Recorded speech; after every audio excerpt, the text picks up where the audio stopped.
Welcome to Prana Prose, where our purpose is to distill timeless wisdom and life lessons into practical insights for your daily journey. After 25 years of living and working across global markets, I have learned that while technical skills are important, it is the intelligence of the heart that truly defines our success and our peace of mind. It really is the ultimate foundation. I Mm. mean, without it, the technical skills just don't get you very far. Exactly. And, usually when we talk about a medical diagnosis, there's a certain comfort in the sheer precision of it all. Like if you break your arm, the x-ray shows this jagged white line on a black film. Right. The doctor just points to it and says, there it is. There's your problem. Yeah, it's visible, it's binary, it's neatly categorized. But then you step into the world of human behavior, into the boardroom or your living room, and that x-ray machine just disappears entirely. It completely vanishes, which Yeah. is terrifying, honestly. Right. I mean, a person can be completely shattered inside, dealing with just profound internal chaos. Hmm. But on the outside, they're delivering a flawless, high-stakes presentation to a room full of executives. And because we don't have an emotional x-ray machine, we usually end up treating the complete wrong symptom. We react to the flawless presentation, or maybe a sudden outburst, and we entirely miss the internal collapse happening just beneath the surface. Yeah. So today, we're undertaking a mission to build that invisible x-ray for you, the listener. Which is such an important mission, honestly. It really is. We're drawing on Daniel Goleman's foundational neuroscience, Travis Bradberry and Jean Greaves' structural frameworks, and Thibaut Meurisse' mechanics of the mind. We're going to explore why the modern world relies on emotional intelligence far more than cognitive horsepower. And more importantly, how you can immediately upgrade your own internal x-ray using 4 highly specific practical exercises. Let's dive right in. In my 25 years in corporate leadership, the baseline assumption has almost always been that cognitive intelligence, IQ, is the ultimate metric of success. Oh, absolutely. From school entrance exams to corporate hiring, society just treats IQ as the gold standard. Okay, let's unpack this. We don't need to rehash the tired IQ is hardware, EQ is software metaphor too much. I think anyone listening to this deep dive already knows that emotional intelligence matters. Right, the theory is pretty widely accepted by now. But what I want to dissect is the breakdown. We all understand the logic that screaming at a colleague in an open plan office is career suicide. Right. The logic is undisputed. Totally undisputed, and yet people do it every single day. Exactly. I have watched brilliant executives, people with off-the-charts processing power, just crash and burn by doing exactly that. If we are so incredibly smart, why do our brains fail us so spectacularly in those moments? Well, that failure comes down to a fascinating evolutionary mechanism. Daniel Goleman popularized it as the amygdala hijack. The amygdala hijack. Right. And to understand it, you have to look at the physical routing of data in the human brain. It's essentially a design flaw for the modern world. How so? Like, what actually happens in the brain? So when you experience a stimulus, like you see an email or you hear a specific tone of voice, that sensory data enters your brain and travels straight through your limbic system first. And the limbic system is the emotional center, right? Exactly. It's your emotional sentinel. And the data hits that center milliseconds before it ever physically reaches your frontal lobe, which is the rational executive manager of your brain. Oh, wow. So the routing architecture means we are literally experiencing the physical sensation of an emotion before our logic centers even have access to the data to analyze it. You nailed it. The emotional response is significantly faster than the rational one. And, from an evolutionary standpoint, that is a flawless design for surviving a jungle environment. Because if a bush rustles nearby, you don't really have time to think. Right. Your frontal lobe would want to pause and calculate wind velocity and shadow movement to determine if it's a breeze or a predator, but that delay gets you killed. So the limbic system bypasses the math. Exactly. It bypasses the math, floods your body with adrenaline and cortisol, and initiates absolute fear, so you just sprint away instantly. Okay, but the challenge for you, the listener, navigating a modern workday, is that the lion in the bushes is no longer a physical predator. Not at all. It's a passive-aggressive comment in a project update. Or it's an urgent message from your boss at 4:55 p.m. on a Friday. Yes, the classic Friday afternoon panic email. Right. But the internal alarm still triggers, the amygdala hijacks the nervous system, and your body initiates a fight-or-flight sequence before your frontal lobe can step in and say, hold on, this is just a spreadsheet. Our neurobiology is constantly misinterpreting modern social stress as lethal physical danger. The rational brain gets completely overridden by this biological urge to just survive the meeting room. That makes perfect sense for a split-second physiological reaction. But that mechanism alone doesn't really explain sustained suffering, does it? What do you mean? Well, if the hijack is a momentary alarm designed to make you jump away from a snake, it should dissipate when you realize it was just a garden hose, right? You would think so, yeah. Yet, a poorly worded email can ruin someone's mood for an entire month. How does a momentary biological reflex morph into a 30-day grudge? That shift from a biological reflex to a sustained mood is where Thibaut Meurisse's work becomes critical. He provides a functional formula for how the mind manufactures that suffering. Okay, lay the formula on me. It's interpretation plus identification plus repetition equals a strong emotion. Interpretation plus identification plus repetition. Right. The initial hijack is just the spark. The formula is how we build the fire. Let's apply that formula to a real scenario. Say I'm in a strategy meeting and someone says, I don't think that rollout plan is viable. Okay, good example. Objectively, at a purely physical level, that is just air vibrating in a room. There is no actual emotion in the event itself. Exactly. The vibration of air hits your ear, and the amygdala hijack provides a quick flash of defensiveness, but then the formula takes over. So interpretation is first. Yes. Your brain decides. They are saying my plan is fundamentally flawed, and they are doing it to humiliate me in front of the board. Ouch. Okay, and then identification. You absorb that interpretation into your ego. You start thinking, I am bad at my job. I'm an imposter. And then comes the repetition phase, which might be the most destructive part of the human experience. It's brutal. In my observation, this repetition phase acts exactly like a toxic social media algorithm. The moment you click on one negative, self-defeating thought, your brain's associative memory network instantly feeds you 100 similar memories. Well, absolutely. It's like your brain is trying to keep you engaged with the outrage. Right. It dredges up a failure from 3 years ago, like a time you stumbled over a presentation, just to prove the current narrative correct. You construct a customized echo chamber of misery. The associative nature of memory means your brain is just highly efficient at fetching data that matches your current emotional state. If you feel threatened, it retrieves every memory of being threatened. So how do we break out of that? Recognizing this formula is how we learn to separate the signal from the noise. The initial negative emotion, that flash of defensiveness, is not the enemy. It's a signal. Yes, it's a vital signal, much like the physical pain of touching a hot stove. The pain is just data saying a boundary is being tested. Pay attention. Okay, so the signal is the burn. The noise is my hijacked brain telling you to pick up a hammer and smash the stove to pieces. Or to smash your career by sending an explosive reply-all email. The pain is a valid data point. The destructive behavioral impulse is the noise. Got it. So to stop that toxic algorithm from running its loop, we have to actively intervene. We do, which means we need to look inward first, tackling the foundational layers of emotional intelligence, self-awareness, and self-management. And I want to push back on how these terms are used today, because in corporate leadership development, self-awareness has devolved into this comfortable buzzword.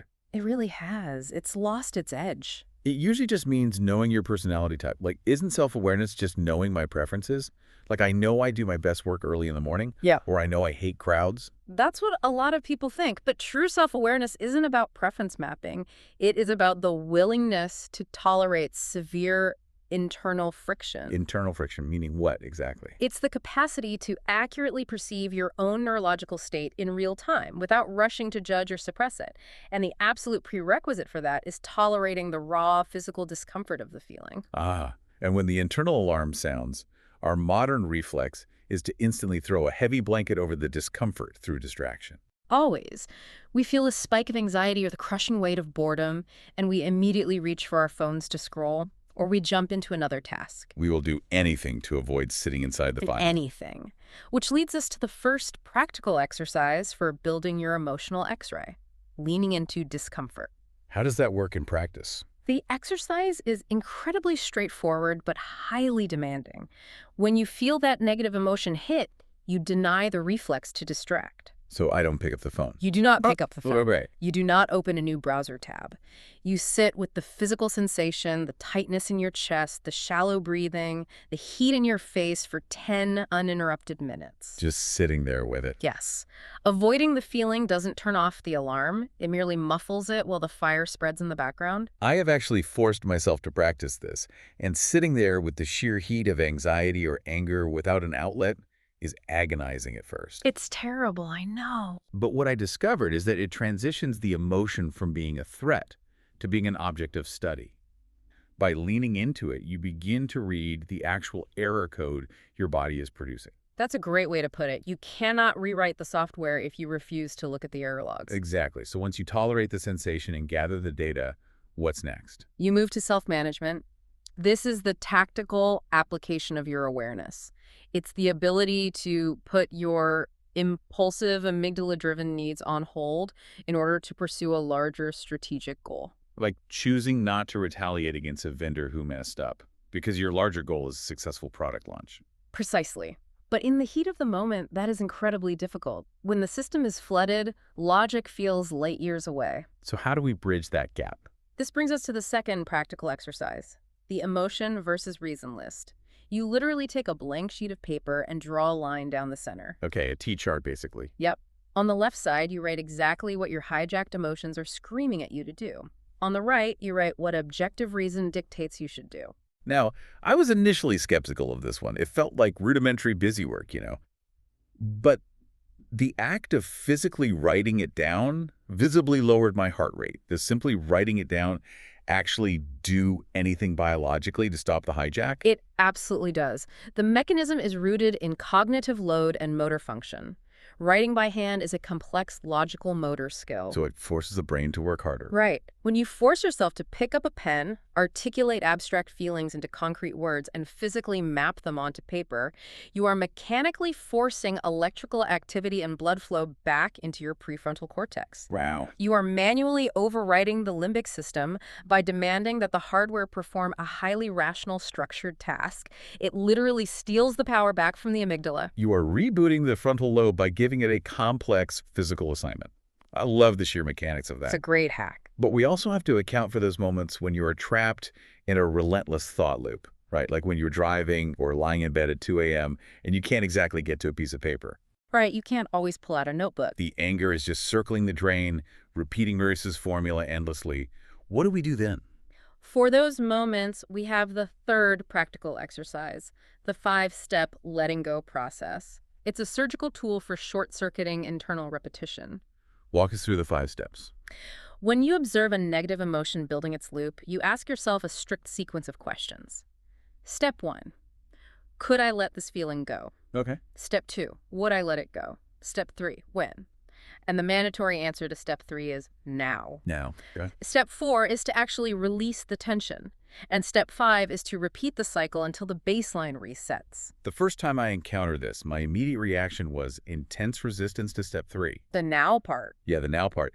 If I am furious about a derailed project and I ask myself, when will I let this go? And I force myself to say now, it feels entirely inauthentic. I am still furious. Saying now, isn't that just lying to yourself? It's not a lie. It is an executive command designed to create a pattern interruption. A pattern interruption. Right. The emotion is only surviving because your brain's default mode network is actively looping past grievances or simulating future disasters. So it's stuck in the past or the future. Exactly. By demanding the answer now, you force your cognitive resources to violently shift away from time traveling.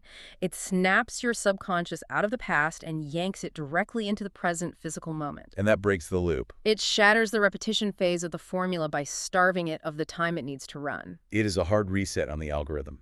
It forces the brain to process the immediate present. Exactly. These tools, tolerating discomfort, manual writing, and pattern interruption, equip us to master the internal storms. But business and life are not conducted in a vacuum. Right. Mastering our own X-ray is only half the equation. The complexity multiplies because we have to navigate the external world. We have to interact with the very people who trigger our hijacks. This takes us to the realm of social awareness. Social awareness is essentially the capacity to accurately read the room. It is perceiving the emotional states, hidden agendas, and unspoken anxieties of the people around you. And the absolute biggest barrier to this, for you as a listener, is your own cognitive bandwidth. Specifically, the internal monologue. The internal monologue is a huge roadblock. This is the classic meeting room trap, and I've been entirely guilty of it. You are sitting across from a colleague who is airing a grievance. You appear to be listening. You're making eye contact. Nodding your head. Right. But in reality, you are devoting 90% of your cognitive capacity to drafting a bulletproof, razor-sharp rebuttal. You are silently rehearsing your comeback while they are still speaking. Which means you aren't actually listening at all. Human cognitive resources are finite. If your working memory is entirely maxed out by composing your own defensive response, you are physically incapable of processing the nonverbal data across the table. You completely miss the shifting of their posture, the micro-expressions of frustration, or the genuine hesitation in their voice. You are blind to the actual pain behind their words because your X-ray machine is still pointed entirely at yourself. To truly gather the external data, you have to deliberately drop the rehearsal. You have to risk not having a brilliant comeback ready, trusting that your frontal lobe can construct a response after they finish speaking. And this external data collection is what powers the final pillar, relationship management. This is the culmination of the first three quadrants. The ultimate stress test of emotional intelligence. Exactly. It's using your awareness of your own triggers and your accurate reading of their state to resolve conflict and build bonds rather than burn bridges. Conflict resolution exposes the rawest parts of our wiring. When tensions spike and stakes are high, our biological default setting is almost exclusively destructive. We just want to eliminate the threat. Right. Our immediate reflex in a confrontation is character assassination. Instead of addressing a systemic failure in a process, we attack identity. We say things like, "You are always so inconsiderate," or "You never follow through." And from a neurological standpoint, the second you launch a character attack, you immediately trigger their amygdala alarm. You ruin any chance of logic. Yes. You have just transformed a workplace disagreement into a biological threat to their identity, throwing them into a fight-or-flight hijack. Any possibility of a logical, collaborative resolution is instantly destroyed. You guarantee a war because their rational brain is now completely offline. They literally have no choice but to defend themselves or retreat. So to bypass this, we use our final practical exercise, the XYZ complaint formula. The XYZ complaint formula. It is a highly structured communication protocol designed to air a grievance without triggering the listener's defensive hijack. The syntax of the formula is strict. When you did X, it made me feel Y, and I would rather you did Z instead. It sounds simple, but it's incredibly effective. Let's give an example. Instead of the character attack like, "You are a selfish micromanager who doesn't respect my expertise," you use the framework. When you interrupted me during the client pitch, that is X, it made me feel undermined and frustrated, that is Y, and I would rather you wait until I finish presenting my slides before jumping in to add context, that is Z. The impact of that structural shift is profound. The XYZ formula strips away the personal insults and the historical baggage. It forces the speaker to isolate a specific, observable behavior rather than judging the person's soul. So what does this all mean? It means you are attacking the specific behavior, not their character. Exactly. By isolating the behavior, you avoid triggering their limbic alarm system. You keep their frontal lobe online and engaged so you can actually solve the problem. The grievance is no longer a biological threat to be fought. It becomes a shared objective problem that the two of you can solve together as a rational team. Synthesizing all these mechanics really illuminates why Daniel Goleman refers to emotional intelligence as the master aptitude. The master aptitude. I like that. The data makes it overwhelmingly clear that raw intelligence alone is just insufficient. You can possess a genius-level IQ, an encyclopedic knowledge of your industry, and unmatched strategic vision. But if you cannot control your ego, Right. If you cannot tolerate internal discomfort, if you succumb to the amygdala hijack under pressure, and if your communication style constantly triggers the defensive alarms of everyone around you, your vast intellectual capacity is locked inside a vault without a key. EQ is the master key required to unlock that vault. Exactly. It's how you actually apply your intelligence in the complex, messy reality of the human world. It brings us full circle right back to our medical X-ray analogy. We opened by lamenting the fact that we do not have a literal machine to scan the complexities of human feelings. But we kind of do now. We do. Understanding the neurobiology of the hijack, Yeah. mapping the emotion formula, And implementing these 4 practical quadrants, leaning into the discomfort, writing the emotion versus reason list, running the letting go process, and utilizing the XYZ formula effectively constructs that emotional X-ray. That gives you the vision you need. These tools give you the capacity to see exactly why the internal alarm is ringing, both in your own mind and in the minds of the people sitting across from you. And more importantly, they provide the precise, mechanical steps to turn that alarm off. I will leave you, the listener, with a final, provocative challenge for the days ahead. If you deliberately commit to tracking your own emotional formula this week, if you actively map your physiological triggers, refuse to distract yourself from the discomfort, and aggressively interrupt those toxic cognitive loops, how might that newly upgraded mental software fundamentally change the trajectory of a strained relationship or a stalled career path that you have currently written off as totally impossible to navigate? Until next time, keep searching for good thoughts and words. Prana.